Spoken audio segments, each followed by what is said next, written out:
తోడనుండును పోషించును. హల్లెలూయా పాట పాడేదాము, హల్లెలూయా పాట పాడేదాము, పాడేదాము, పాడేదాము, హల్లెలూయా పాట, హల్లెలూయా పాట పాడేదాము, హల్లెలూయా పాట పాడేదాము, పాడేదాము, పాడేదాము, హల్లెలూయా పాట.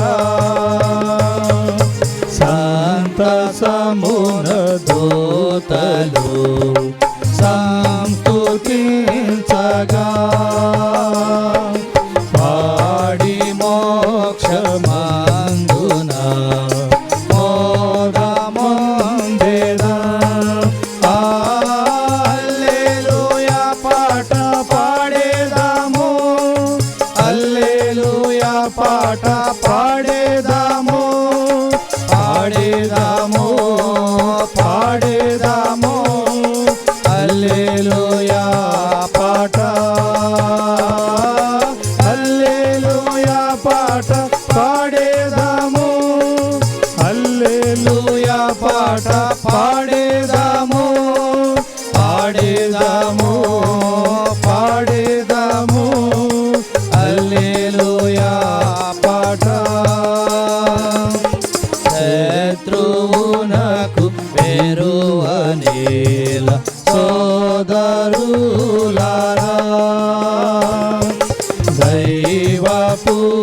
దైవపుత్రులారా నిద్ర లేచి పాడుడి. హల్లెలూయా పాట పాడేదాము, హల్లెలూయా పాట పాడేదాము, పాడేదాము, పాడేదాము, హల్లెలూయా పాట, హల్లెలూయా పాట పాడేదాము, హల్లెలూయా పాట పాడేదాము, పాడేదాము, పాడేదాము, హల్లెలూయా పాట. యేసు రాక వార్త మ్రోగి ఆసురముగా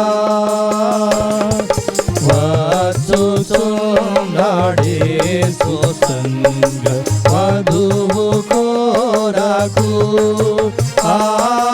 హల్లెలూయా పాట పాడేదాము, హల్లెలూయా పాట పాడేదాము, పాడేదాము, పాడేదాము, హల్లెలూయా పాట, హల్లెలూయా పాట పాడేదాము, హల్లెలూయా పాట పాడేదాము, పాడేదాము, పాడేదాము, హల్లెలూయా పాట. తెల్లవస్త్రములు లేక వెళ్ళజాలవు, రక్తములు కడుగును వస్త్రములను. హల్లెలూయా పాట పాడేదాము, హల్లెలూయా పాట పాడేదాము, పాడేదాము, పాడేదాము, హల్లెలూయా పాట, హల్లెలూయా పాట పాడేదాము, హల్లెలూయా పాట పాడేదాము, పాడేదాము, పాడేదాము, హల్లెలూయా పాట.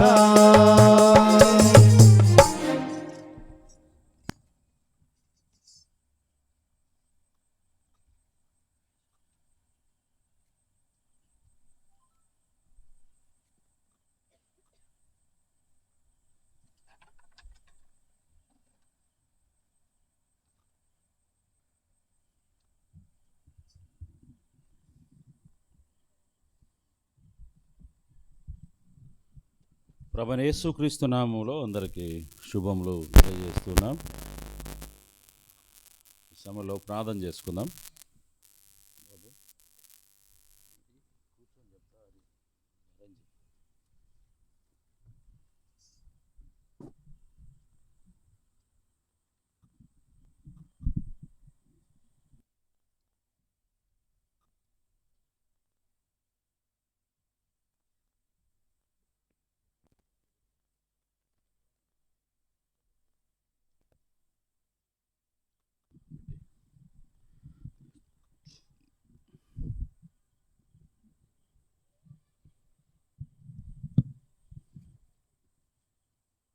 హలో, ప్రార్థన చేసుకుందాము. ప్రేమగల పరలోకపు తండ్రి, ఈ రాత్రికాల సమయంలో మీ ప్రియ కుమారుడు, మా ప్రియమైన రక్షకుడు యేసుక్రీస్తు నామములో విశ్వాసంతో మేము ప్రార్థన చేస్తున్నాం.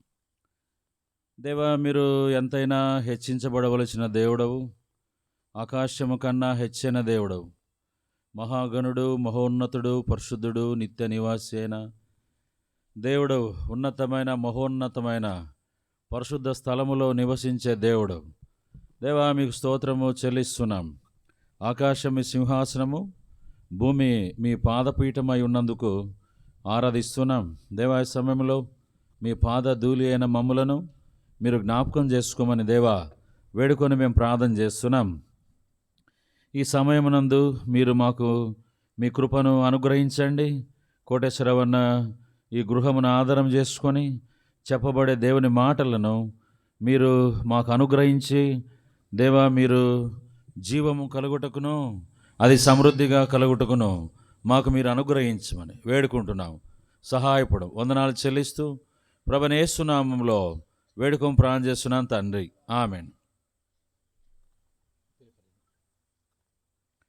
ప్రియమైన వారలారా, ఈ యొక్క మరి సమయంలో దేవుని వాక్యంలో నుండి మొదటి దెస్సలోనియ రాసిన పత్రిక, మొదటి దెస్సలోనియ 4వ అధ్యాయం, మొదటి దెస్సలోనియ 4వ అధ్యాయం 13వ వచనం నుండి 18 వరకు మార్చి చదువుదాం. సహోదరులారా, నిరీక్షణ లేని ఇతరుల వలె మీరు దుఃఖపడుకున్న నిమిత్తము నిద్రించుచున్న వారిని గురించి మీకు తెలియకుండా మాకు ఇష్టం లేదు.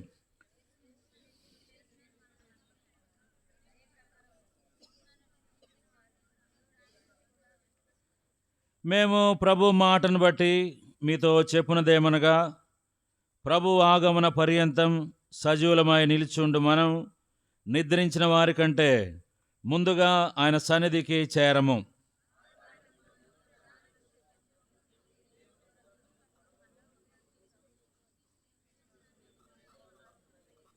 ఆ మీదట సజీవులమై నిలిచుండు మనము వారితో కూడా ఏకముగా ప్రభువును ఎదుర్కొనుటకు ఆకాశ మండలమునకు మేఘముల మీద కొనిపోబడదుము.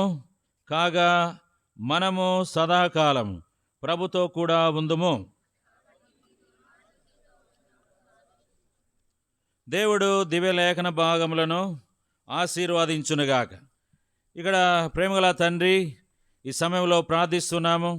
దేవా, ఈ గృహమును ఆధారం చేసుకొని దేవా ప్రార్థన చేస్తున్నాము. దేవా, మీరు కరుణించండి. కోటేశ్వరవన్న గృహమును ఆధారం చేసుకొని మరియా రోజాల మరి అక్క కొరకు ప్రార్థన చేస్తున్నాం. దేవా, కుమార్తె సుజాత అల్లుడు మరి ప్రతాప్ కొరకు, మనవరాళ్ళు వాక్య లేఖన, రెండవ కుమార్తె సజీవ కుమారి, పెద్ద కుమారుడు సమర్పణ్ కొరకు ప్రార్థన చేస్తున్నాం. మూడవ కుమార్తె అభిలాష కొరకు ప్రార్థన చేస్తున్నాం. చిన్న కుమారుడు సర్వోన్నత కుమారు కొరకు ప్రార్థన చేస్తున్నాం. దేవా, మీరు కరుణించండి. దేవా, ఈ సమయ ఆశీర్వాదములతో దేవా మీరు మమ్మలను నింపమని పరిశుద్ధుడైన తండ్రి దేవా విశ్వాసముతో వేడుకొని మేము ప్రార్థన చేస్తున్నాము. సహాయపడు. వందనాలు చెల్లిస్తూ ప్రభు రక్షకుడు యేసుక్రీస్తు వారి నమ్మకమైన నామములో వేడుకొని ప్రార్థన చేస్తున్నాను తండ్రి, ఆమేన్. ప్రియమైన వారలారా, ఇక్కడ దేవుని వాక్యంలో వ్రాయబడుతూ వచ్చిన మాట, అపోస్తలుడైన పౌలు మరి దెస్సలోనికకు రాస్తూ ఈ వాక్యాలు రాస్తూ వచ్చారు. ఏం రాయబడిందంటే 13వ వచనం చదవండి. సహోదరులారా, ఆ, ఆ, ఆ. దేవుని వాక్యంలో రాయబడింది, సహోదరులారా అంటే దెసలోనియ సంఘంలో ఉన్న సహోదరులారా, కొన్ని విషయాలు మీరు తెలుసుకోవాలి. ఏ విషయాలు తెలుసుకోవాలి? ఎన్నో విషయాలు మీరు తెలుసుకున్నారు, మీరు తెలియని విషయాలు కొన్ని ఉన్నవి. చూడండి, దేవుని వాక్యంలో మొదటి అధ్యాయంలో మనం గమనిస్తే ఏం రాయబడింది? 2వ వచనం, విశ్వాసపూర్వకమైన మీ పని, ప్రేమపూర్వకమైన మీ ప్రయాస, మరి ప్రభువైన యేసు క్రీస్తునందలి నిరీక్షణ పూర్వకమైన మీ ఓర్పని వ్రాయబడుతూ వచ్చింది. కాబట్టి ప్రియమైన వాళ్ళారా, వారు విశ్వాసం గురించి వారు తెలిసిన వారు. తర్వాత విశ్వాసంతో పని ఎలాగూ చేయాలి, ప్రేమపూర్వకంగా ఎట్లా ప్రయాసపడాలి, తర్వాత ప్రభువైన యేసు క్రీస్తునందలి నిరీక్షణ పూర్వకముగా ఎట్లా ఓర్పుతో ఉండాలో, ఇవన్నీ కూడా వారు తెలిసిన వారుగా ఉన్నారు. 4వ వచనం, ఏలయనగా దేవుని వలన ప్రేమింపబడిన సహోదరులారా అని రాయబడింది. కాబట్టి వీరు దేవుని వలన ప్రేమించబడ్డారు, దేవుడు ప్రేమిస్తున్నాడన్న సంగతి వారు తెలుసుకున్నటువంటి వారుగా ఉన్నారు. ఎన్నో విషయాలు వారు తెలుసుకున్నప్పటికీ వారు తెలియని విషయం ఒకటి ఉంది. ఏమిటి అంటే, మీకు తెలియకుండటం మాకు ఇష్టం లేదు. కొన్ని విషయాలు మీకు తెలియదు, కాబట్టి తెలియని విషయాల గురించి మీకు కలవరం ఉంది. తెలియని విషయాల గురించి మీరు కొంత కంగారు పడుతున్నట్లుగా ఉంటుండగా, అయితే ఇక్కడ ఏమంటున్నాడు? మీకు తెలియకుండా మాకు ఇష్టం లేదు. ఏ విషయము అంటే, మనం గమనించినప్పుడు నిద్రించుచున్న వారిని గురించి. కాబట్టి నిద్రించే వారి గురించి మీకు తెలియదు, వాస్తవమే. కాబట్టి ఆరంభ సంఘ దినాల్లో, పరిచర్య జరుగుతున్న దినాల్లో, కాబట్టి క్రొత్త నిబంధన లేని దినాల్లో, ఈ యొక్క అపోస్తలుడైన పౌలు పత్రికలు ఇంకా రాని దినాల్లో వారు ఉన్నారు. కాబట్టి కొన్ని విషయాలు తెలియదు. కాబట్టి మనం గమనిస్తూ వస్తే ప్రభువు గురించి తెలుసు, కానీ ప్రభు ఎలాగున విశ్వాసము ద్వారా రక్షణ పొందాలో అది వారికి తెలుసు. అది వారికి తెలియని విషయం ఏమిటి? చనిపోయిన తర్వాత చనిపోయిన వ్యక్తి ఏమవుతాడు అనే విషయం వారికి తెలియదు. అందుకని ఇక్కడ ఏమంటాడు? అది మీకు తెలియకుండా మాకు ఇష్టం లేదు. అవి మీరు తెలుసుకోవాలి. విశ్వాసులుగా కొన్ని విషయాలు తెలుసుకోవాలి. ఏమని తెలుసుకోవాలంటే 14వ వచనం చదవండి. యేసు చనిపోయి తిరిగి లేచెను అని.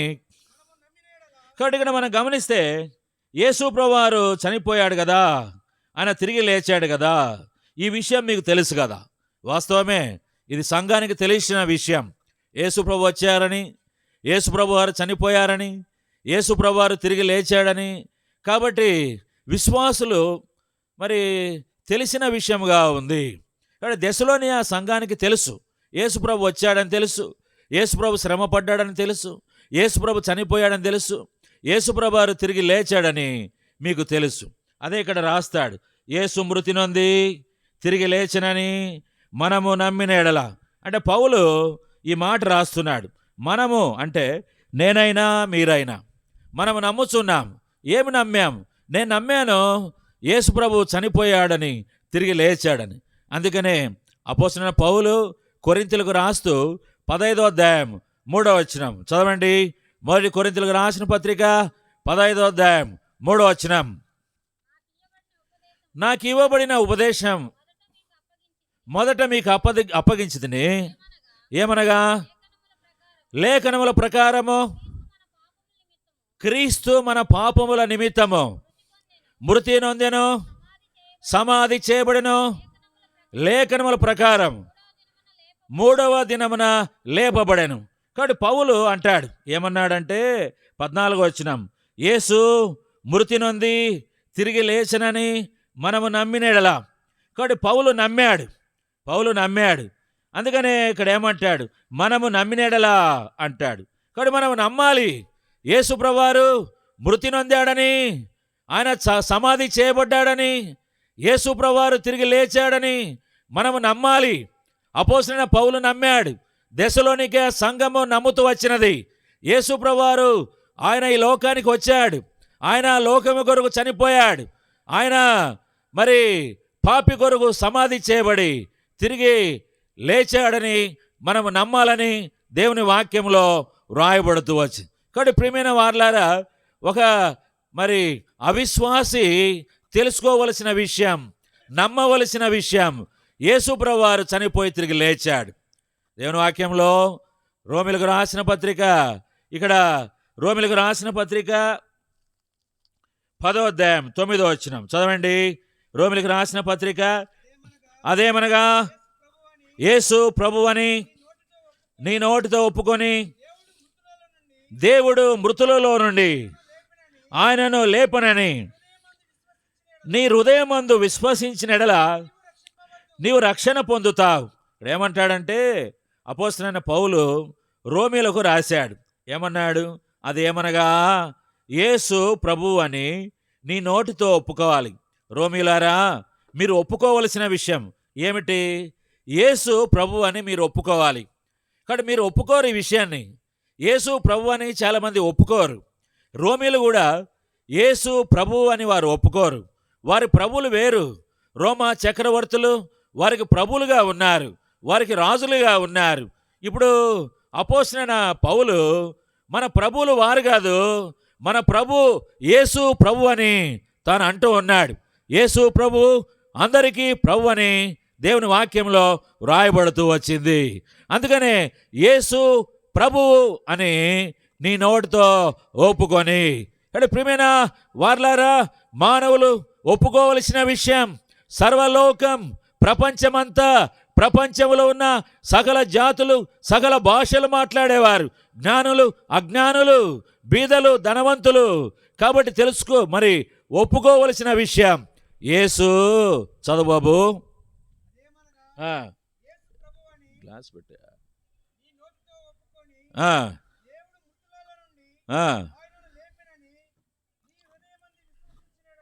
కాబట్టి ఇక్కడ మనం బైబిల్లో వ్రాయబడుతూ వచ్చింది ఏంటంటే, అదేమనగా యేసు ప్రభువు అని నీ నోటితో ఒప్పుకోవాలి అంటాడు. వాస్తవమే, ఒప్పుకోవలసిన విషయం. ఎందుకు ఒప్పుకోవాలి? ఆయన ప్రభువు అని ఎందుకు ఒప్పుకోవాలి? ఆయన రాజు అని ఎందుకు ఒప్పుకోవాలి?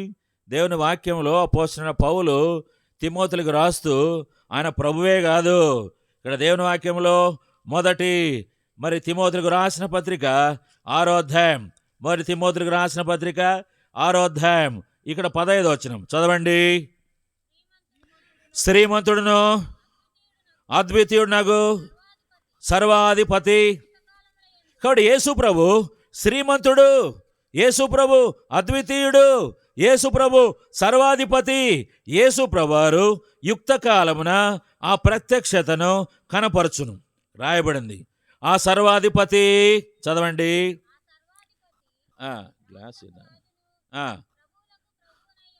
కాబట్టి ఇక్కడ రాయబడుతూ వచ్చింది, ఆ శ్రీమంతుడు, ఆ అద్వితీయుడు, ఆ సర్వాధికారి ఏమంటాడంటే రాజులకు రాజును, ప్రభువులకు ప్రభు అయి ఉన్నాడు. కాబట్టి ఇక్కడ మనం గమనిస్తే యేసు ప్రభు అని నీ నోటితో ఒప్పుకోవాలని అని అపోస్తలుడైన పౌలు రోమీలకు రాస్తే, అయితే తిమోతికి రాసిన పత్రికలో అపోస్తలుడైన పౌలు తిమోతికి రాస్తూ ఇంకా లోతుగా రాశాడు. ఏమంటాడు? కాబట్టి ఆ ప్రభువు శ్రీమంతుడని, అద్వితీయుడని, సర్వాధిపతి అని, తర్వాత రాజులకు రాజును, ప్రభువులకు ప్రభునై ఉన్నాడు. యేసు ప్రభు ఎవరు? ఆయన రాజులకు రాజు, ఆయన ప్రభువులకు ప్రభు అని రాయబడింది. కాబట్టి రాజ్యములకు రాజని, ప్రభువులకు ప్రభు అని దేవుని వాక్యంలో రాయబడుతూ వచ్చింది. ఏమంటాడు? బైబిల్ రాయబడింది. మరి చదవండి. ఆయన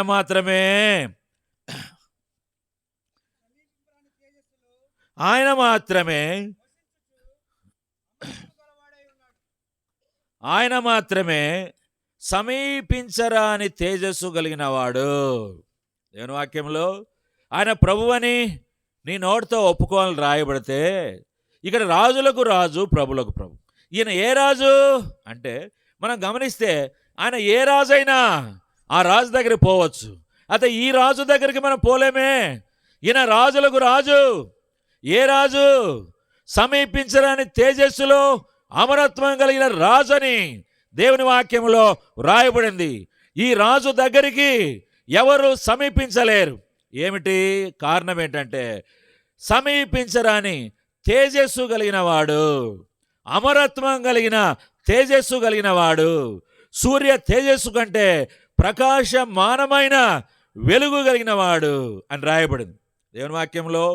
మిట్ట మధ్యాహ్నము నేను మరి ప్రయాణము చేయుచుండగా కానీ ఆకాశములో ఒక వెలుగు నేను చూశాను అంటాడు. వెలుగును చూసి నేను కింద పడిపోయాను. కాబట్టి ఆ వెలుగును చూసి నా కన్నులు గుడ్డివిగా చేయబడ్డవి. ఆ వెలుగు సమీపించనని మరి తేజస్సులో ఉన్న వెలుగని పౌలు అంటాడు. కాబట్టి పౌలు తన అనుభవాన్ని తిమోతికి రాస్తూ ఉన్నాడు. కాబట్టి తిమోతి, దైవజనుడా, నా కుమారుడా, కాబట్టి యేసు ప్రభు ఎవరు? కాబట్టి యేసు ప్రభుకు మనం సమీపించలేం. ఆయన అంత తేజస్సు గలవాడు, అంత వెలుగై ఉన్నవాడు అని బైబిల్లో వ్రాయబడుతూ వచ్చింది. మత్తయి సువార్త 17వ అధ్యాయం, మత్తయి సువార్త 17వ అధ్యాయం 1-2 వచనాలు చదవండి. 6 దినములైన తర్వాత యేసు పేతురును, యాకోబును కాబట్టి ఎంటబెట్టుకొని ఎత్తైన ఒక కొండపైకి ఏకాంతముగా పోయి వారి ఎదుట, కాబట్టి యేసు ప్రభువారు ఎత్తైన కొండపైకి వెళ్ళాడు. కాబట్టి అక్కడ మానవులు ఉన్నారు. కాబట్టి వారి మధ్య ఏమంటున్నాడు? బైబిల్ రాయబడింది, వారి ఎదుట ఆయన రూపాంతరం పొందెను. చదవండి.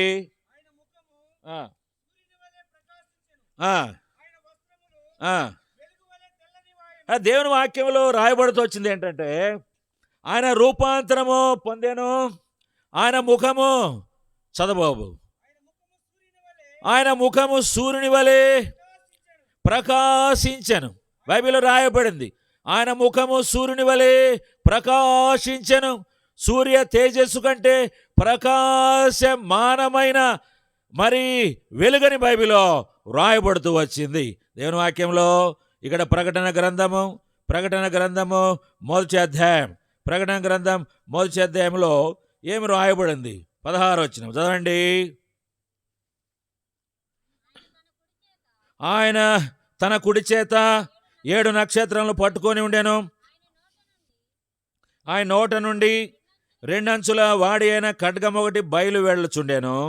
ఆయన ముఖము మహా తేజస్సుతో ప్రకాశించుచున్న సూర్యుని వలె ఉండెను. ఆయన ముఖము గురించి మరి అపోస్తులైన యోహాను రాస్తూ ఉన్నాడు. ఆయన ముఖాన్ని దగ్గరగా తాను గమనించి ఈయన ముఖములో ఏం చూస్తూ వచ్చాడు? ఇక్కడ రాయబడుతూ వచ్చింది. ఏమంటాడు?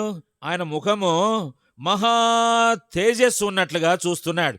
యేసు ప్రభు ముఖము ఆయన ముఖములో మహా తేజస్సు ఉన్నట్లుగా చూశాడు. మహా తేజస్సుతో ప్రకాశించుచున్న సూర్యుని వలె ఉండెను అని బైబిల్లో రాయబడుతూ వచ్చింది. కాబట్టి ఆయన ముఖము సూర్యుని వలె ఉన్నది.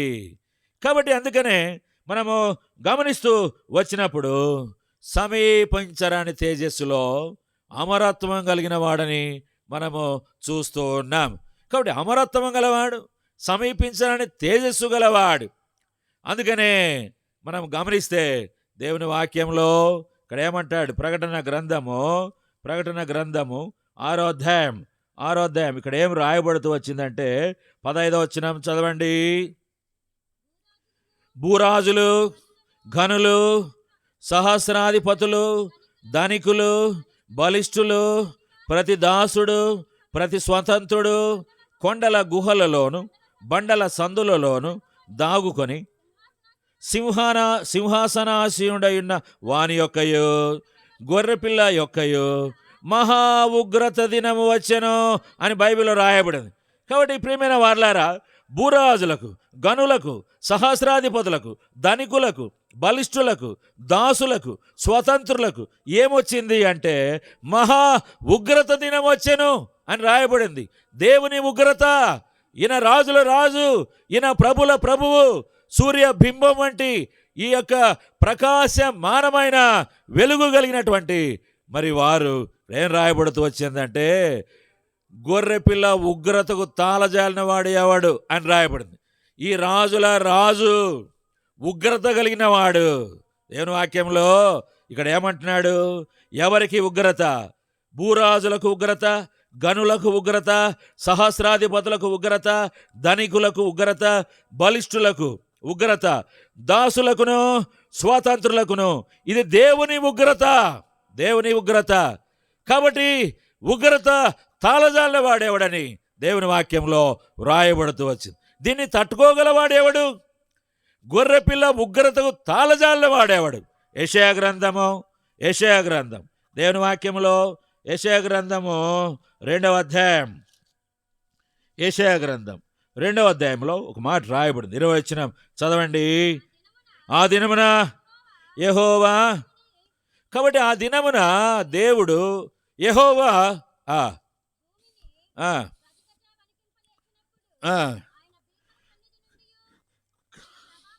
ఉండమాను.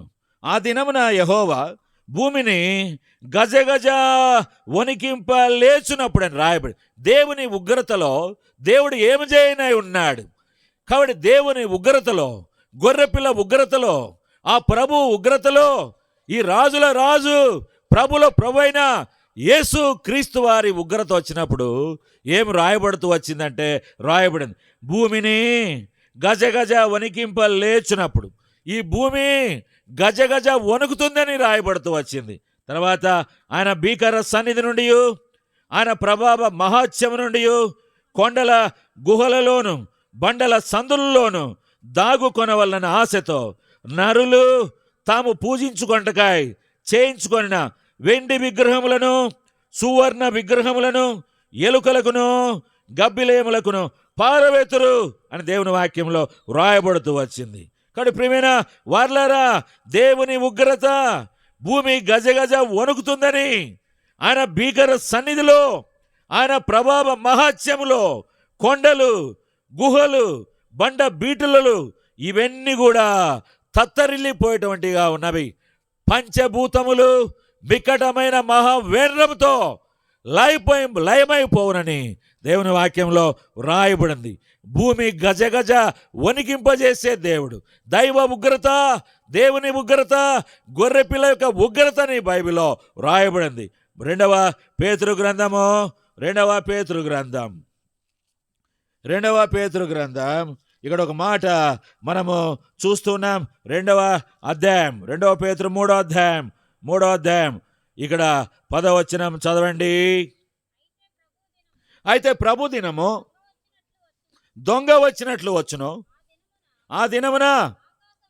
కాబట్టి ప్రభు దినం అనగా రాకడ దినం, ఆ దినమున చదవండి ఆకాశాలు. కాబట్టి దేవుని ఉగ్రత దినమున భూమి గజగజ వణుకుతుంది. ఆ దినమున ఏం జరుగుతుంది అంటే మనం గమనిస్తూ వచ్చినప్పుడు ఆకాశములు మహాధ్వనితో గతించిపోవునని రాయబడింది. ఆకాశాలు, మొదటి ఆకాశం, 2వ ఆకాశం, 3వ ఆకాశం ఏమంటుందంటే మహాధ్వని అంటే 3వ ఆకాశాలు, మరి 3 ఆకాశాల్లో ధ్వని వస్తున్నట్టుగా మనం చూస్తున్నాం. మహాధ్వనితో గతించిపోవును, ఆకాశము చుట్టబడిన గ్రంథం వలె తొలగిపోవును, ఆకాశంలో నక్షత్రాలు అకాలపు కాయలు రాలినట్లుగా భూమి మీద రాలును. ఇక్కడ దేవుని వాక్యం ఏం రాయబడుతూ వచ్చిందంటే, కాబట్టి ఇక్కడ భూతములు నికటమైన మహావేంద్రముతో లయమైపోవును, భూమియు దాని మీద ఉన్న కృత్యములు కాలిపోవును. భూమి దానిపైన కృత్యాలు, కాబట్టి భూతములు కాలిపోవునని నికటమైన మహావేంద్రముతో కాలిపోతున్నవి. ప్రియమైన వార్లారా, మనం గమనిస్తే గుజరాత్లో ఫ్లైట్ పడిపోయింది, 100 మంది చనిపోయారు, కాల్చబడ్డారు, బొగ్గుగా చేయబడ్డారు, రూపాల్లో మారిపోయినవి, వ్యక్తి ఎవరో తెలియదు. కాబట్టి ప్రియమైన వార్లారా, అవి లయమైపోవును, అవి కాలిపోవును. ఫ్లైట్ మాత్రమే కాదు, ఇక్కడ బైబిల్లో రాయబడింది ఏమంటాడంటే భూమియు దాని పరిపూర్ణత. కాబట్టి పంచభూతములు వికటమైన మహావేంద్రముతో లయమైపోతున్నవి, కాల్చబడుతున్నవి. వీధులు, పట్టణములు, దేశములు, మానవులు, పంచభూతములు, గాలి, నీరు, నిప్పు, వెలుతురు, పంచభూతములు దేవుని యొక్క ఉగ్రతకు కాల్చబడి లయమైపోతున్నట్లుగా, మగినముగా చేయబడుతున్నట్లుగా, ద్రావముగా చేయబడుతున్నట్లుగా, మంచి నీళ్ళవలే కరిగి వేరులై పారుతున్నట్లుగా దేవుని వాక్యంలో రాయబడుతూ వచ్చింది. 11వ వచనం చదవండి. ఇవన్నీ చాలు. ఇవన్నీ అనే పదములో అర్థం ఏమిటి అంటే, ప్రియమైన వారలారా, దేవుని ఉగ్రత, దేవుని కోపం, దేవుని యొక్క మరి శిక్ష, దేవుని తీర్పు లోకములోకి వచ్చినప్పుడు ఇవన్నీ ఇండియానా, పాకిస్తానా, చైనానా, అమెరికానా, ఆస్ట్రేలియానా, ముస్లిం దేశాలు, క్రిస్టియన్ దేశాలు, మనం గమనిస్తే మరి కమ్యూనిస్టు దేశాలు, ఆఫ్రికన్ దేశాలు, ఇవన్నీ చదవండి. ఇవన్నీ లయమైపోవును గనుక ఆకాశాలు రవులుకొని, ఆకాశాలను రవులుకొని ఆకాశములు రవల చేసేవాడు దేవుడు, ఆకాశానికి నిప్పంటించేవాడు దేవుడు. కాబట్టి ఆకాశాలు రగులుకొని చదవండి. కాబట్టి కరిగిపోనట్టు దేవుని దినము ఆగమనము కొరకు కనిపెట్టుచు, ఇది దేవుని యొక్క రాకడ దినము. ప్రియమైన వారలారా, దేవుని రాకడ దినములో పంచభూతములు లయమవుతున్నవి, ఆకాశాలు రగులుకుంటున్నవి. మనం దేవుని వాక్యంలో గమనిస్తూ వచ్చినప్పుడు ఇక్కడ మరి ఒక మాట రాయబడింది. యెషయా గ్రంథం 13వ అధ్యాయం. యెషయా గ్రంథం 13వ అధ్యాయం 5వ వచనం చదవండి.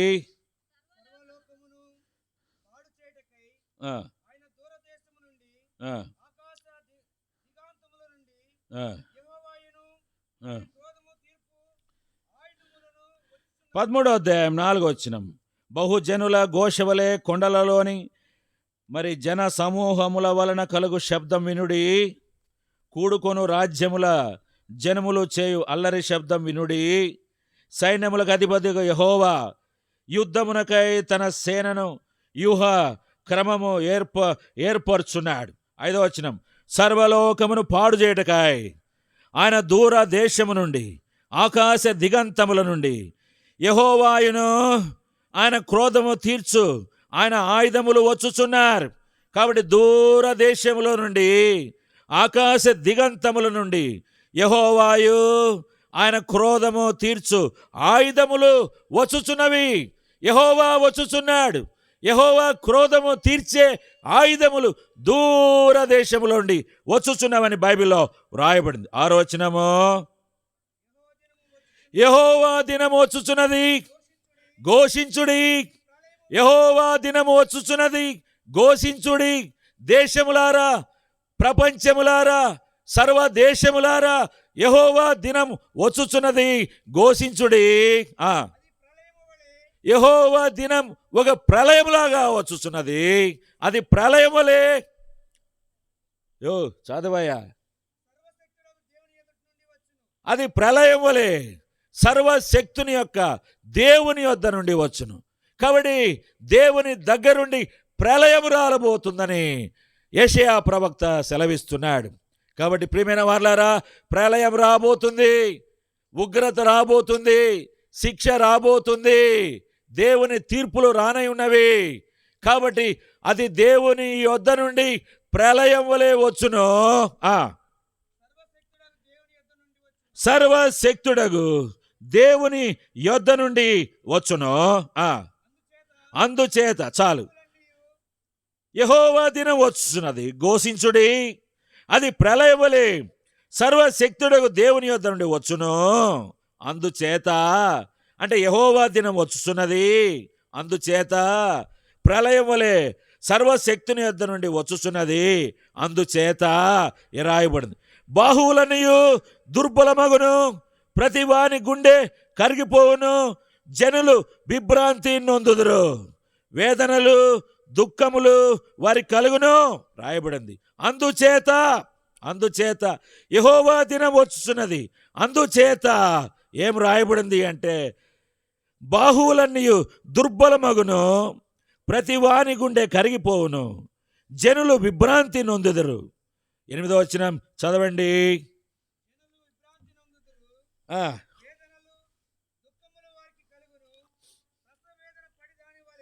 కనుక రాయబడుతూ వచ్చింది ప్రజల సంగతి ఏంటి అని. ప్రజల సంగతి ఏంటి, జనముల సంగతి ఏంటి, మనుషుల సంగతి ఏంటి రాయబడుతూ వచ్చింది ఏంటంటే జనములు విభ్రాంతి నొందుదురు, జనములు వేదనలు కలుగును, జనములకు దుఃఖము కలుగును, జనములకు ప్రసవేదన కలుగుతుంది. మరి జనములు ఒకరిని ఒకరు తేరు చూతురు, వారి ముఖములు జ్వాలల వలె ఎర్రబారుని బైబిల్ రాయబడింది. జనముల ముఖములు జ్వాలల వలె ఎర్రబారును. కాబట్టి ఒక జ్వాలల లోపల ముఖములు ఉంటే ఎంత ఎర్రగా ఉంటున్నాయో జనముల యొక్క ముఖములు ఎర్రబారును.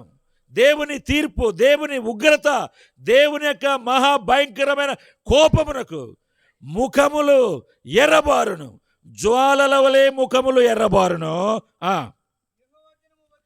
యెహోవా దినం వచ్చుచున్నది, దేశమును పాడు చేయుటకై, పాపులను బొత్తిగా దానిలోండి నశింపజేయుటకై, క్రూరమైన ఉగ్రతతోనూ ప్రచండమైన కోపంతోనూ అది వచ్చును అని ఇక్కడ చూస్తూ ఉన్నాం. ఎందుకు వస్తుంది ఇవన్నీ, ఎందుకు వస్తున్నవి? 11వ వచనం చదవండి. 11వ వచనం. ఇవన్నీ కూడా లోకుల చెడుతనం, లోకములో ఉన్న ప్రజలు, ప్రపంచములో ఉన్న ప్రజలు, ప్రపంచములో ఉన్న ప్రజల చెడుతనమును బట్టి. కాబట్టి ప్రజల చెడుతనము, ప్రజలు చెడిపోయారు.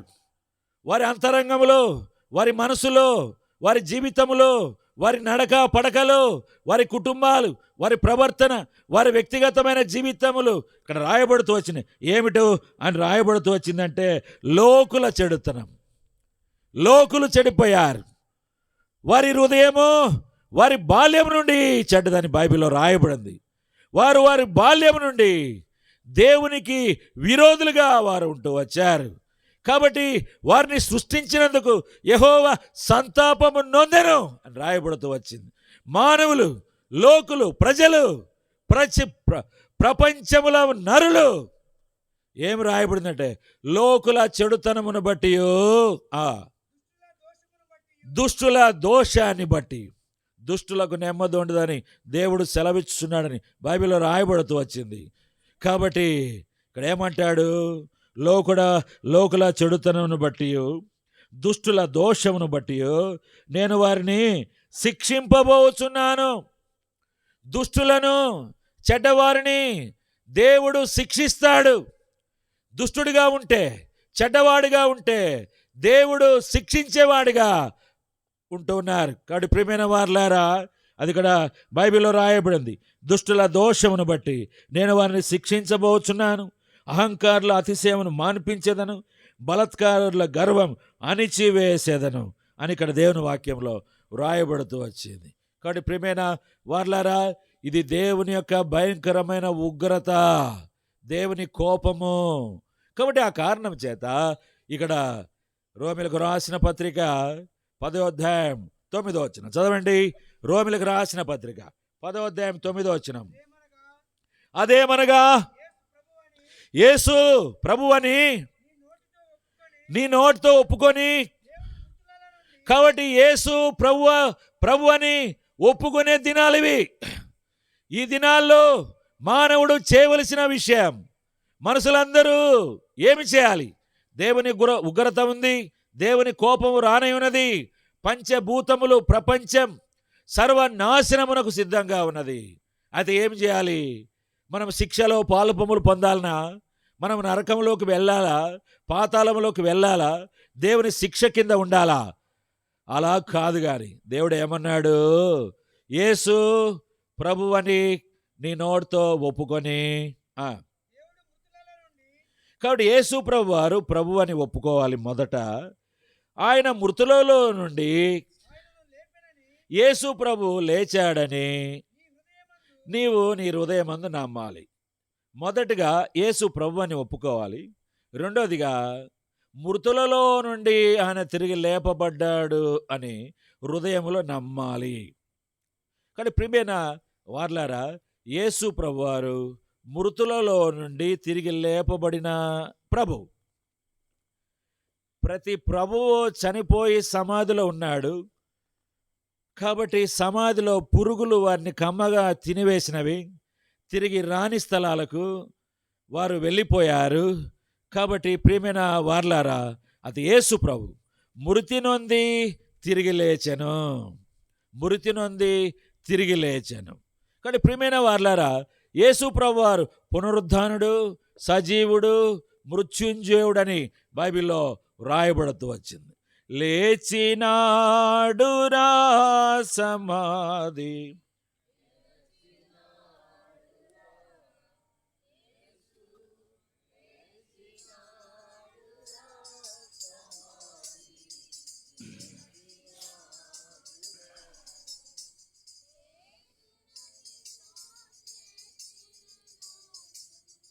లేతుననిత చెప్పినట్లు లేఖనములో పలికినట్లు, లేఖనములో పలికినట్లు లేచినాడురా సమాధి గెలచినాడురా యేసు లేచినాడు. ఇక్కడ యేసు ప్రభువారు తిరిగి లేచాడు. మనం గమనిస్తూ వచ్చినప్పుడు చనిపోయిన ప్రతి ఒక్క మానవుని యొక్క సమాధులు మూయబడి ఉంటే యేసు ప్రభు సమాధి తెరవబడి ఉంది. యేసు ప్రభు 3వ దినమున తిరిగి లేచాడు. అదే ఇప్పుడు మొదటి దశలోనికి రాసిన పత్రిక ఇప్పుడు 4వ అధ్యాయం ఇక్కడ ఏం రాయబడుతూ వచ్చింది? 14వ వచనం చదవండి. యేసు ప్రభువారు మృతి నొంది తిరిగి లేచెను అని మనము నమ్మినెడల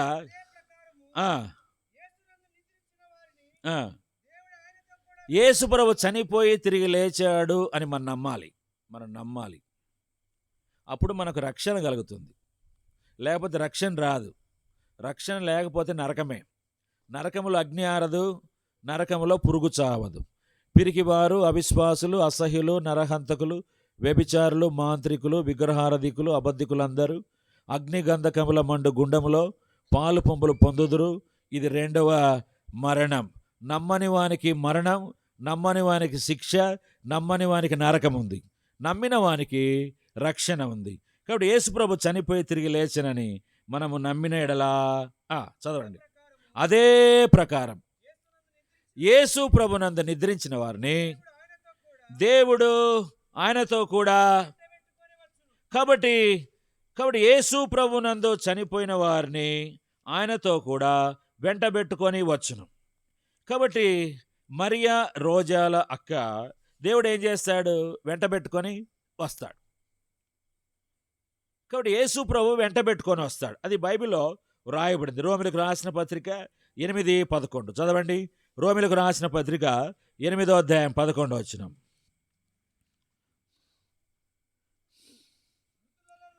కాబట్టి ఇక్కడ బైబిల్లో రాయబడింది. అపోస్తలుడైన పౌలు రోమిలకు రాశాడు, మృతులలో నుండి యేసును లేపిన వాని ఆత్మ మీలో నివసించిన ఎడల మృతులలో నుండి క్రీస్తు యేసును లేపినవాడు చావుకు లోనైన మీ శరీరములను కూడా మీలో నివసించుచున్న తన ఆత్మ ద్వారా జీవింపజేయను అని బైబిల్లో రాయబడింది.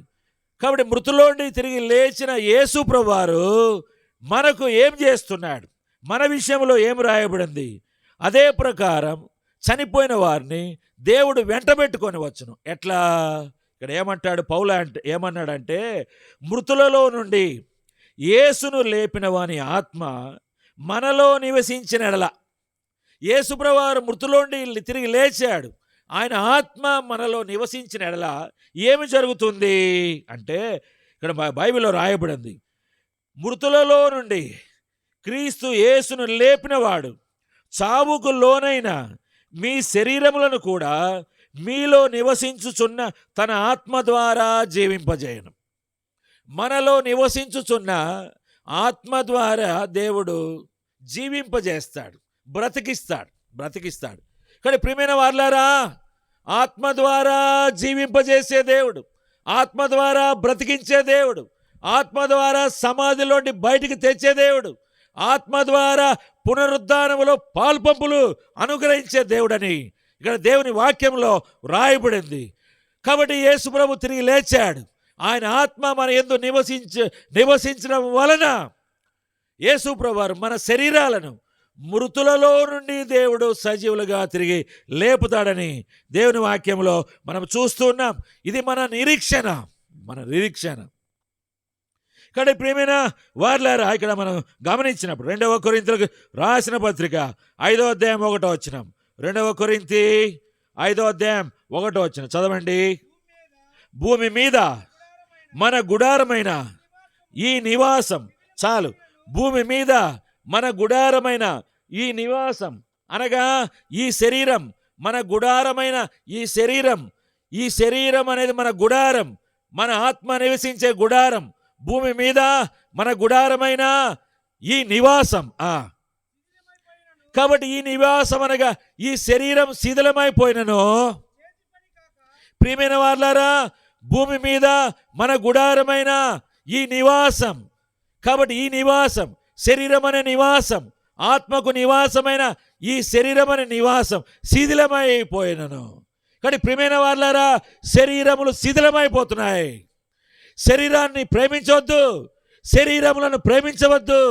అందము మోసకరము, సౌందర్యము వ్యర్థము. బైబిల్లో రాయబడింది. శరీరాలు శిథిలమైపోతున్నవి. చూడండి, అది ఇక్కడ మనము గమనిస్తూ ఉన్నాం. దేవుని వాక్యంలో అది రాయబడుతూ వచ్చిన మాటగా ఉన్నది. చూడండి, యెషయా గ్రంథం 38:12, యెషయా గ్రంథం 38వ అధ్యాయం 12వ వచనం చదవండి. ఈ నివాసం, కాబట్టి ఈ నివాసం పెరిగివేయబడెను. చూడండి, కాబట్టి ఇక్కడ ఈ నివాసం శిథిలమైపోతుందని అక్కడ రాయబడితే, ఇక్కడ ఏమంటాడు? నా నివాసం పెరికివేయబడెను, గొర్రెల కాపరి గుడిసెవలే అది నా యొద్ద నుండి ఎత్తుకొని పోబడెను. నేయవాడు తన పని చుట్టుకున్నట్లు నేను నా జీవమును ముగించుచున్నాను. ఆయన నన్ను బద్దె నుండి కత్తిరించుచున్నాడు. ఒక దినములోగా నీవు నన్ను సమాప్తి చేయుచున్నావు. రాయబడుతూ వచ్చింది. నా నివాసం పెరికివేయబడతా ఉంది. నీ నివాసం, ఈ శరీరాన్ని దేవుడు పెరికేస్తాడు, పిట్టల వలె రాలిపోతాడు. కాబట్టి బైబిల్లో పక్షుల వలె ఎగిరిపోదని బైబిల్లో రాయబడింది. మా దినములు 70 సంవత్సరాలు, అధికమైన బలమున్న ఎడల 80 సంవత్సరాలు. అయినను దాని వైభవం, ఆయాసమే, దుఃఖమే, అది త్వరగా గతించును. మనం ఎగిరిపోదని బైబిల్లో రాయబడింది. ఎగిరిపోదుము, దేవుడు పెరికేస్తాడని బైబిల్లో రాయబడుతూ వచ్చింది. తర్వాత శిథిలమైపోవును. శిథిలమైపోయే శరీరాన్ని ప్రేమిస్తున్నావా? దేవుడు పెరికివేసే శరీరాన్ని ప్రేమిస్తున్నావా? ఎగిరిపోయే శరీరాన్ని ప్రేమిస్తున్నావా? కాబట్టి శరీరాన్ని ప్రేమించే మనుషులారా, దేవుణ్ణి ప్రేమించాలా. శాశ్వతమైన ప్రేమతో నేను నిన్ను ప్రేమించుచున్నాను, విడువకని ఎడల కృప చూపించుచున్నాను దేవుడు అంటే, దేవుడు నిన్ను ప్రేమిస్తే నీవు లోకాన్ని ప్రేమిస్తున్నావు. ఎవడైనా లోకమును స్నేహించినలా వాడు దేవునికి విరోధి. లోకమునైనను లోకములో ఉన్న వాటినైనను ప్రేమించకుడి, అవి దేవుని వలన పుట్టినవి కావని బైబిల్లో రాయబడింది. దేవుని వలన ఏది కలగలేదో అది సర్వనాశనమైపోతుంది. దేవుని వలన కలిగినది అది మంచిదైనట్టుగా యెహోవా చూచెను. ప్రతి మంచిదాన్ని దేవుడు ఆశీర్వదిస్తాడు, ప్రతి చెడ్డది పాడైపోతుంది. కానీ ప్రియమైన వారలారా, భూమి మీద మన గుడారమైన ఈ నివాసం నీ శరీరం. ప్రియమైన వారలారా, శరీరాన్ని ప్రేమిస్తున్నావా? శరీరానుసారమైన మనసు మరణం, ఆత్మానుసారమైన మనసు జీవం. శరీరాన్ని ప్రేమిస్తున్నావు, అందాన్ని ప్రేమిస్తున్నావు, సొగసును మరి ప్రేమిస్తూ ఉన్నావు. మనం గమనిస్తూ వస్తే ఏమి రాయబడుతూ వచ్చిందంటే, మరి అతడు సుందరుడై ఉండెను అని రాయబడింది. కాబట్టి మన సుందర సౌందర్యాన్ని ప్రేమించకూడదు. ఏం కారణం? బైబిల్లో రాయబడుతూ వచ్చింది, అది శిథిలమైపోవును. చదవయా.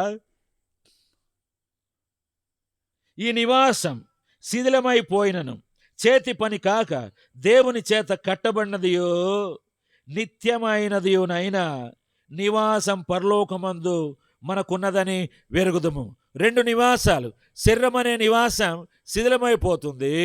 చేతి పని కాక కట్టబడిన నివాసం పరలోకములో ఉంది. దేవుని వాక్యంలో రాయబడింది, హృదయములను కలవరపనీకుడి, వెరవనీకుడి.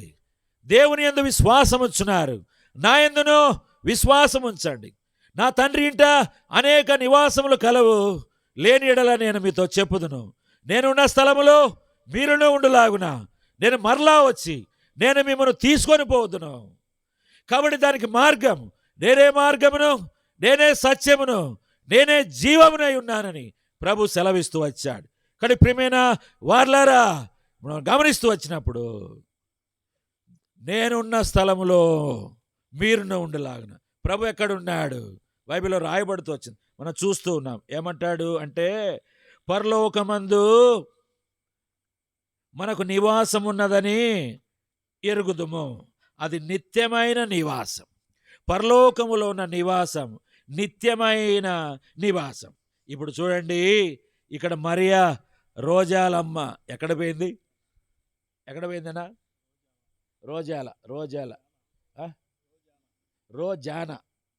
రోజానా ఎక్కడ పోయింది? ఎందుకు ఏడుస్తున్నావు? దేవుని దగ్గరికి పోయిందన్నా. మనము దరిద్రులము, శరీరంలో ఉన్నాము, శిథిలమయ్యే శరీరం, రాలిపోయే శరీరం, ఎగిరిపోయే శరీరంలో ఉన్నాము. కాబట్టి మనం గమనిస్తే రోజాల ఆమె ఏంటంటే మనకన్నా శ్రేష్టమైన ఉన్నతమైన నివాసంలోకి వెళ్ళిపోయింది. దేవుడుండే స్థలంలోకి పోయింది. నిత్యము దేవుడుండే స్థలంలోకి పోయింది. నిత్యము ఆరాధించే స్థలంలోకి పోయింది. ఘనత, మహిమ, ప్రభావములు ఉన్న స్థలంలోకి పోయింది. దేవదూతలు నివసించే స్థలంలోకి పోయింది. శరాబులు, కెరూబులు, 24 పెద్దలున్న స్థలములోకి ఆమె కొనుపోబడుతూ వచ్చింది. దేవుని సముఖమునందు ఉన్నది, దేవుని రొమ్మున తను ఆనుకున్నది. ఇది ఏంటి? మనం ఏమి చూస్తున్నాం? ఇక్కడ మనం చదివితే రాయబడింది, ఏమంటాడు? దేవుని చేత కట్టబడినదియు. దేవుడు పరలోకాన్ని కట్టాడు, నివాసాన్ని కట్టాడు. ఆ నివాసం పైన ఏం పేరు రాశాడు? ఇది నిత్యమైనది, ఇది నిత్యమైనది. ఒక నివాసం కడితే దానిపైన బోర్డు ఉంది, ఇది నిత్య నివాసం. కోటేశ్వరరావు అని ఇల్లు కట్టినాడు, ఇంటిపైన ఏం పేరు పెట్టినావు? ఇది నిత్య నివాసమా? నిత్య నివాసం ఏం కాదు ఇది. అంటే ప్రియమైన వార్లారా, దేవుడు వచ్చినప్పుడు ఒకడు ఎత్తబడును, ఒకడు విడువబడును అని రాయబడింది. అంటే మనం ఇంటి మిద్ద పైన ఇద్దరుంటే ఒకడు ఎత్తబడతాడు, ఒకడు ఎడవబడతాడు. ఎత్తబడేవాని యొక్క ఉద్దేశం ఏంటి? ఇండ్లను విడిచిపెట్టి వాడు ఎత్తబడుతున్నాడు.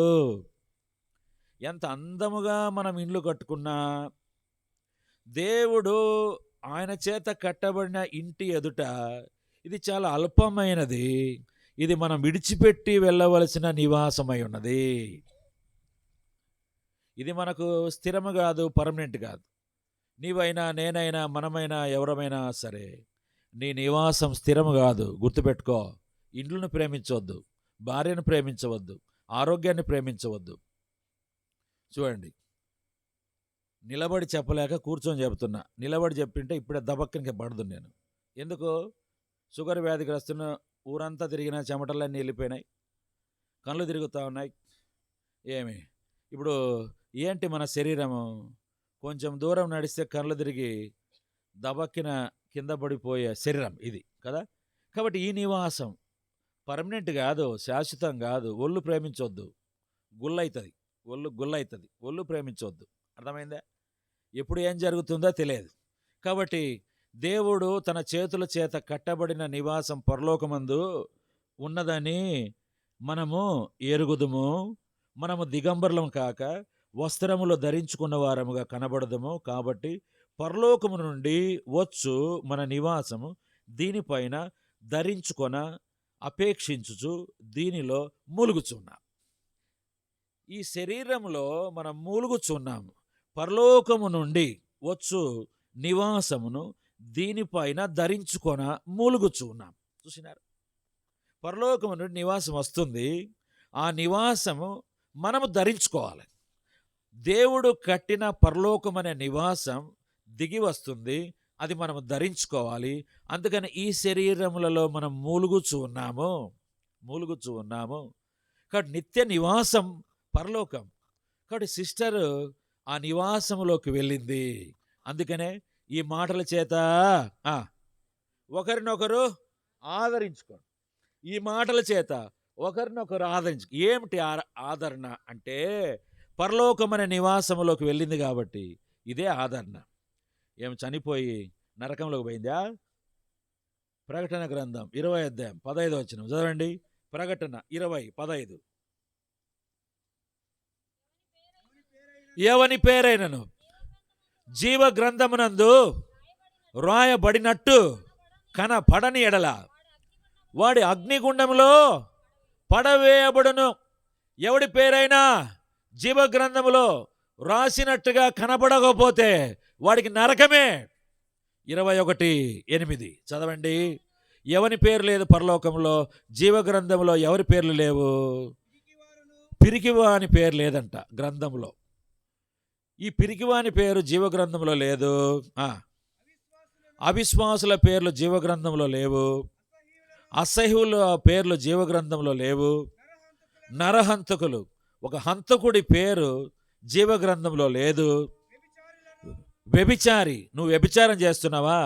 జీవగ్రంథంలో నీ పేరు లేదు. నువ్వు మంత్రాలు, తంత్రాలు, పూజలు అన్నీ చేస్తున్నావా?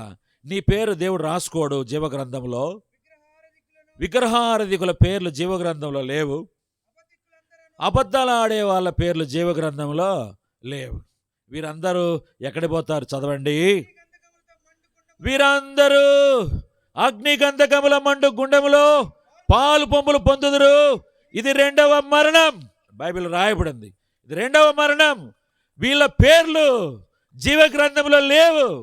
వీళ్ళ వలె నీ పేరు కూడా జీవగ్రంథంలో లేకపోతే అగ్ని గంధకముల మండు గుండములో నువ్వు పాలు పంపులు పొందుతున్నావు. ఇది 2వ మరణం. మొదటి మరణం శరీరానికి, 2వ మరణం ఆత్మకు. నీ ఆత్మ అగ్ని గంధకముల మండు గుండములో నువ్వు పాలు పంపులు పొందుతున్నావు. నేను ఇక్కడ యాతన పెట్టబడుచున్నా. అగ్ని జ్వాలలలో నేను యాతన పెట్టబడుచున్నాను. ఈ అగ్ని జ్వాల నా ఆత్మను కాలుస్తుంది. ఇది 2వ మరణం. దేవుని విరోధి, పాపము చేసే పాపాత్ముడా, దైవ శత్రువుగా ఉన్న మానవుడా, నీకు 2వ మరణం ఉంది. అందుకనే దేవుని వాక్యంలో మనం గమనిస్తూ వచ్చినప్పుడు ఏమంటాడు? యోహాను సువార్త 1వ అధ్యాయం, మొదటి యోహాను పత్రిక 1వ అధ్యాయం 8-9 చదవండి. మనము పాపము లేని వారమని మనం చెప్పుకున్న ఎడల, పాపాలు చేస్తూ ఇన్ని పాపాలు చేసి, ఎన్నో పాపాలు చేసి, ఇంతకాలం పాపం చేసి, కొన్ని ఏళ్ళుగా పాపాలు చేస్తూ పాపము లేని వారమని నువ్వు ఎట్లా చెప్తావు?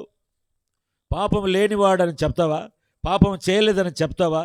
నాకు పాపం చేయడం రాదని చెప్తామా? పాపము లేదని మనము చెప్పుకున్న ఎడలా, కాబట్టి పాపము లేదని నువ్వు చెప్తున్నావా? నీకు మోసం జరుగుతుంది. ఎవరైనా సరే నేను పాపము చేయలే, పాపము లేదు, పాపము తెలియదు, పాపిని కాదు అంటే నిన్ను నీవు మోసపరుచుకొని ఒక దినమున నరకంలోకి పోతావు. నరకంలోకి పోవడము నిన్ను నీవు మోసం చేసుకోవడమే. చదవండి. మరియు మనలో దేవుడు ఉండడు కాబట్టి ఇప్పుడు ప్రభు అంటాడు ఏమిటి దీనికి విరుగుడేంటి? మన పాపములను మనం ఒప్పుకునేడలా ఆయన నమ్మదగిన వాడును నీతిమంతుడు గనక. కాబట్టి మన పాపాలు మనం ఒప్పుకుంటే, మన పాపాలు దేవుని దగ్గర ఒప్పుకుంటే, మన పాపాలు యేసు ప్రభు దగ్గర ఒప్పుకుంటే, మన పాపాలు పాపుల రక్షకుడైన యేసు ప్రభు దగ్గర ఒప్పుకుంటే ఆయన నమ్మదగిన వాడు. యేసు ప్రభు వారు నమ్మదగిన వాడు, యేసు ప్రభు వారు నీతిమంతుడు గనక మన పాపములను క్షమించి, పాపములు ఎవని పాపములు పరిహారము చేయబడుతున్నావో వాడు ధన్యుడు అని రాయబడింది. పాపములను క్షమించి సమస్తమైన జీవితంలో ఉన్న దుర్నీతి నుండి కడిగి పవిత్రులుగా చేయను. క్షమించబడుతున్నాడు, పవిత్రులుగా చేయబడుతున్నాడు. అందుకనే 20:15 వాని పేరు జీవ గ్రంథంలో కనబడుతుంది. ఎవడు తన పాపాన్ని ఒప్పుకుంటాడో వాని పేరు జీవ గ్రంథంలో కనబడుతుంది. వానికి నరకము లేదు, వాడు ఆత్మ రక్షణ పొందుతుంది. నిత్య జీవం, మోక్షం, దైవ కుమారుడిగా, దేవుని బిడ్డగా, దైవ పవిత్ర జీవితం దేవుడు ఆ వ్యక్తికి ఇస్తాడు. ఆ వ్యక్తిని పరిశుద్ధుడిగా దేవుడు చేస్తాడు. దేవుడు ఎట్టివాడై ఉన్నాడో క్షమాపణ పొందినవాడు అట్టి వానిగా యేసు ప్రభు చేస్తాడు. కాబట్టి మానవుణ్ణి దేవుని వంటి వాడుగా చేస్తున్నాడు. మానవుణ్ణి పరిశుద్ధునిగా మార్చే ప్రభు. 1 కొరింథీయులకు రాసిన పత్రిక 1:1-2 చదవండి.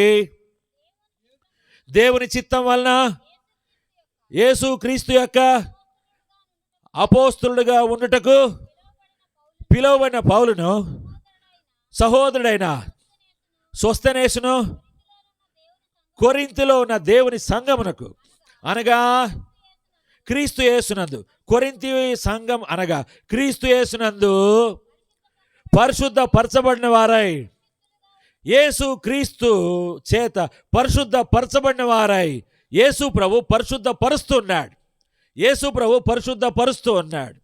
పరిశుద్ధ పరిశుద్ధ పరిశుద్ధ ప్రభువా వరదూత లైనానిన్ వానింపగలరా,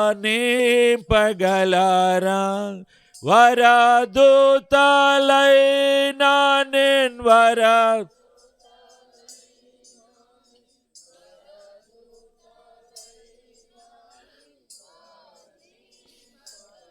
మన సింగర్లంతా ఏడిపోయినారయ్యా. మైకులు తీసుకొని పాడాల. నేను పాడినప్పుడు ఎత్తుకొని పాడాల. క్లాస్ అయిపోయిన తర్వాత అట్లా పోయినట్టుగా ఉంది మీ కథ అంతా. పాట ఎత్తుకున్నప్పుడు ఎత్తి సపోర్ట్ ఇవ్వాలి. పాడండి. పరిశుద్ధ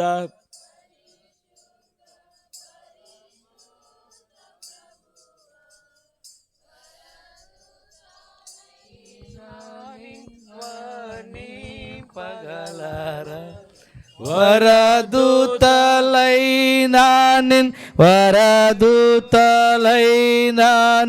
వరదూతలైనానిన్ వాణింపగలరా. తనయుడ నరరూపధారుడ పరిశుద్ధ తనయుడ నరరూపధారుడ నరులను రక్షించు కరుణా సముద్రం, నరులను రక్షించు, నరులను రక్షించు, నరులను రక్షించు కరుణా సముద్రం. పరిశుద్ధాత్మ గుణాత్మ పరమోలిడునాత్మ, పరిశుద్ధ మగునాత్మ పరమోలిడునాత్మ, పరమానంద ప్రేమ భక్తుల కిడుమాం, పరమానంద ప్రేమ పరమానంద ప్రేమ పరమానంద ప్రేమ భక్తులకెడుమా. ప్రియమైన వారలారా, యేసుక్రీస్తునందు పరిశుద్ధపరచబడిన వారై పరిశుద్ధులుగా ఉండుటకు పిలువబడిన వారు. ఇక్కడ యేసు ప్రభు దగ్గరకు వస్తే పరిశుద్ధపరిచి పరిశుద్ధులుగా దేవుడు ఉంచుతాడు. నువ్వు పరచబడుట అవసరం, పరిశుద్ధులుగా జీవించడం అనేది అవసరం. పాపులు పరిశుద్ధపరచబడుట అవసరం, పరిశుద్ధపరచబడిన వారు పరిశుద్ధులుగా జీవించడం అవసరం. కాబట్టి ప్రియమైన వారలారా, యేసు రక్తం ప్రతి పాపము నుండి కడిగి మనల్ని పరిశుద్ధులుగా చేయుచున్నది. కాబట్టి యేసునందు విశ్వాసం ఉంచుము, అప్పుడు నీవును నీ ఇంటి వారును గొప్ప రక్షణ పొందేదరు. దేవుడి ఈ వాక్యమును దీవించునుగా. ప్రార్థన చేసుకుందాం. ప్రేమగల పరలోకపు తండ్రి, నీతి స్వరూపుడమైన దేవా, సత్య స్వరూపుడమైన దేవా, ఆత్మస్వరూపుడమైన దేవా, ఈ రాత్రికాల సమయంలో ప్రార్థన చేస్తున్నాం. మా ప్రార్థన మీరు ఆలకించాం. అన్న కోటేశ్వరరావు అన్న గారి కొరకు ప్రార్థన చేస్తున్నాం. దేవా, తాను మారు మనసు పొందిన దినము నుండి దేవా మీ కొరకు ఎంత నమ్మకముగా జీవిస్తూ వచ్చాడు, యథార్థముగా జీవించాడు, పవిత్రంగా జీవించాడు. తన జీవితంలోకి తీసుకురాబడుతూ వచ్చిన దేవా మరియా బట్టి మీకు వందనాలు. దేవా, వారి దాంపత్య జీవితం ఆశీర్వదించారు, వారి కుటుంబ వ్యవస్థను ఆశీర్వదించారు. దేవా, వారికి ఇచ్చిన సంతానంకాయ దేవా మీకు స్తోత్రం. దేవా, పెద్ద కుమార్తె సుజాత సిస్టర్, అల్లుడు ప్రతాప్ కొరకు ప్రాణం చేస్తున్నాం. మనవరాన్లు వాక్య లేఖన కొరకు ప్రాణం చేస్తున్నాం. ఈ కుటుంబాన్ని దీవించండి. రెండవ కుమార్తె సజీవ కుమారి కొరకు ప్రార్థన చేస్తున్నాం. కుమారుడు సమర్పణ బ్రదర్ కొరకు ప్రార్థన చేస్తున్నాం. ఇద్దరి వివాహాల్లో సహాయం చేయం. మూడవ కుమార్తె అభిలాష, ఆ బిడ్డను దీవించండి, బలపరచండి, భవిష్యత్తు దీవించు. కుమారుడు మా ప్రభా సర్వోన్నత కుమార్ కొరకు ప్రార్థన చేస్తున్నాం. దేవ సహాయపడండి. దేవా, కుటుంబాన్ని ఆదరించండి. దేవా, వాక్యము చేత, ఆత్మ చేత, సహవాసము చేత మీరు ఆదరించండి, ధైర్యపరచండి, తోడుగా ఉండండి. నిబ్బరం కలిగి ధైర్యముగా ఉండము, నేను నిన్ను విడవను, ఎన్నడను ఎడబాయను అని సెలవిచ్చారు. మోషేకు తోడై ఉన్నట్లుగా నేను నీకు తోడై ఉందును అని మీరు సెలవిచ్చారు. దేవా మీకు స్తోత్రం. కోటేశ్వరరావు అన్న కుటుంబం అంతా కూడా ఎంత దుఃఖంలో ఉన్నారు. దేవా, ప్రార్థన చేస్తున్నాం. దేవా, కరుణించు. అమ్మా, ఎందుకు ఏడ్చుచున్నావు అని మీరు సెలవిచ్చారు. యేసు కన్నీరు విడిచెను. ప్రభా, మేము ఏడ్చినప్పుడు ఏడ్చే దేవుడు, సంతోషించినప్పుడు సంతోషించే దేవుడు. దేవా, మేము నడిచినప్పుడు నడిచే దేవుడు, మౌనంగా ఉన్నప్పుడు మౌనంగా ఉండే దేవుడు, మేము దిగులు పడుతున్నప్పుడు మా కొరకు దిగులు పడే దేవుడు. దేవా, మరి మీ వంటి దేవుడు ఎవరు నాయనా? వేల్పులలో మీ వంటి దేవుడు ఎవరున్నారు? స్తుతి కీర్తనలు బట్టి మహనీయుడవు, అద్భుతాలు చేసే దేవుడు. మీకు సాటి అయిన వారు ఎవరున్నారు? మీతో సముడు ఎవరినైనా? దేవా, మీ వంటి దేవుడు మాకు దేవుడు కావడం మా భాగ్యమై ఉన్నది. యెహోవా తమకు దేవుడు కాగలిగిన మనసులు ధన్యులని ఇంత గొప్ప ధన్యత కోటేశ్వరరావు అన్న కుటుంబానికి మాకు ఇచ్చారు. మీకు స్తోత్రం. పరిచర్య దీవించు వేసినాడుకు నా తండ్రి. ప్రేమగల తండ్రి, వాతావరణం దీవించండి, అనుకూలపరచండి, వర్షం విషయంలో కృపనివ్వండి. దేవా, మేము మీ బిడ్డలమని మరోసారి జ్ఞాపకం చేసుకోండి. మా ప్రభా పరిస్థితులు మార్చండి. ప్రభనేసునామములో అడుగుతున్నాను తండ్రి.